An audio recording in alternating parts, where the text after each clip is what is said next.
Focus at 4. Former President Jimmy Carter says his cancer has shown up in his liver and on 4 spots on his brain. He spoke at a news conference today where he appeared upbeat, and he very openly talked about this cancer diagnosis that just came down a few days ago. He had this to say about the discovery. You know, I've had a wonderful life. I've had thousands of friends, and I've had an exciting and adventurous and gratifying existence. So I was surprisingly at ease, much more so than my wife was. You saw there Carter remains optimistic, and he underwent his first radiation treatment this afternoon. He says he's not angry about anything. He's very upbeat. He's very thankful for his health up to this point. Sure. And he's taken a very positive outlook on all of this, which, you know, he's lived a very wonderful life, and he's looked back and he's counted his blessings, which are many. Said this is good, and now he's thinking of his wife. He is, of course, the second oldest living president behind, of course, Bush 41. So for him to look back and say, hey, I've had a good life. But I do think it's interesting. He's still, you know, he underwent radiation. He's still treating it. He's still fighting it. So he's hanging on. Former presidents have been contacting him, by the way. Bush 41 made a phone call to Mr. Carter and said, we wish you well, of course, and good luck fighting the good fight. And President Obama, you just saw there in the video on the screen, President Obama also issued a tweet saying, you know, thoughts, prayers with you. Good luck on everything. President's Club coming together right there. Absolutely. That's right. Hey, something interesting is student-made documentary about unfair school dress codes. It's gone viral. The student in Kentucky made this documentary after noticing a trend of girls at her school being sent home for what the school called inappropriate outfits.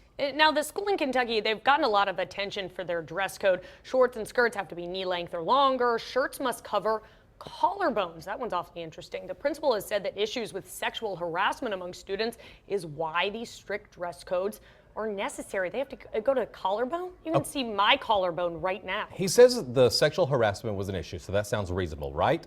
But take a look at this. This is one of the examples of the outfits that are not allowed at the school.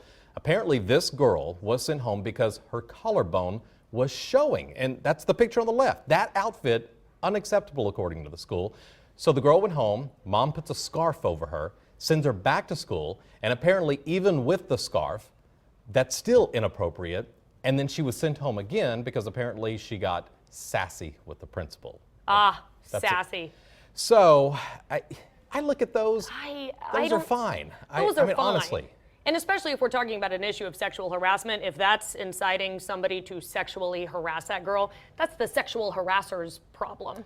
The parents have come out to say every time one of these girls are sent home because of those outfits, which again I think are fine, we're having to leave our jobs. We're having to take time out of work, go down, deal with this.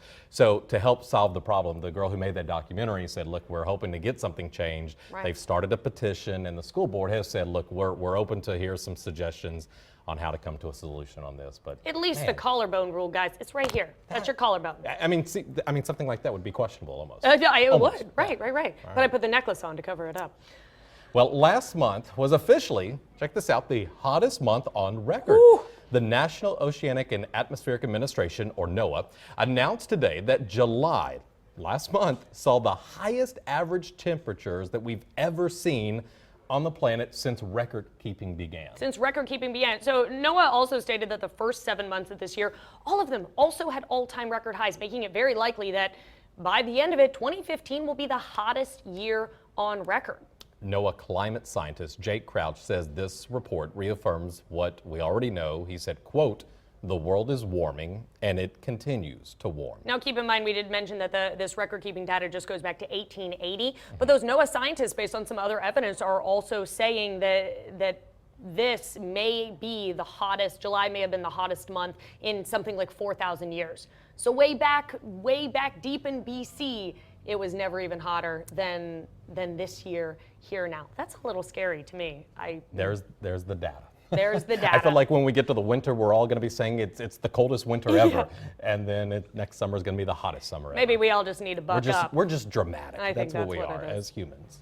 Hey, a recent New York Times article focusing on the offices at Amazon, maybe you've seen some uproar about this. It described a lot of things, a lot of kind of scary things about workplace there, but also the childish behavior in the workplace. That report about Amazon sparked a lot of talk about behaviors in the office place. Well, CareerBuilder.com took this to the new level and said that a lot of behavior that we see in offices are like that we see on playgrounds. Yeah, so according to those more than 2,000 hiring managers and about 3,000 adult employees, adolescent behaviors such as whining, pouting, temper tantrums are actually very common in office settings, as well as other workplace environments. You see there on your screen, 55% say they've seen whining, 46% say they've seen pouting, tattling on coworkers, tantrums being thrown. You should see the tantrum that Kathleen makes. Oh, when every day. She walks in and doesn't see donuts ready in the morning. That's right, donuts. And then before nap time, I mean, when I get tired, I just so cranky. Oh man, she's cranky.